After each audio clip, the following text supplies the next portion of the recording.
কিছু কিছু সম্পর্ক কেবল নামে মাত্র, যেখানে কোনো প্রকার ভালোবাসা, গুরুত্ব কিংবা পরস্পরকে পাওয়ার আকুলতা ছাড়াই মানুষ সম্পর্কের দায় টেনে নেয়। এমন সম্পর্কে যে কোনো এক পক্ষ সুখী হতে পারলেও অপর পক্ষ নীরবে যন্ত্রণা সহ্য করতে বাধ্য হয়। একজন গভীর হতে হতে হতাশায় হাবুডুবু খায়, অন্যজন সম্পর্কটাকে উপভোগ করতে থাকে। যে সম্পর্কে পরস্পরের জন্য আকুলতা নেই, কোনো গুরুত্ব নেই, কাছে পাওয়ার আকাঙ্ক্ষা নেই, সেই সম্পর্ক থেকেও না থাকার মতো।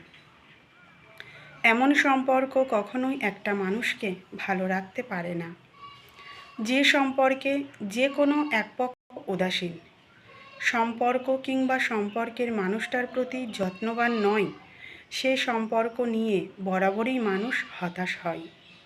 এক পক্ষ দিব্যি ভালো থাকলেও, স্বাভাবিক থাকলেও অপর পক্ষ পৃথিবীর জাগতিক সব আনন্দ থেকে ছিটকে পড়ে। যে সম্পর্ক কেবলই নামে মাত্র, কোনো গুরুত্ব কিংবা ভালোবাসার টান নেই, সেই সম্পর্কে এক পক্ষ উপভোগ করলেও অপর পক্ষ শুধুমাত্র মানুষটাকে হারানোর ভয়ে সব কিছু মেনে নিতে বাধ্য হয় বা মেনে নেয়।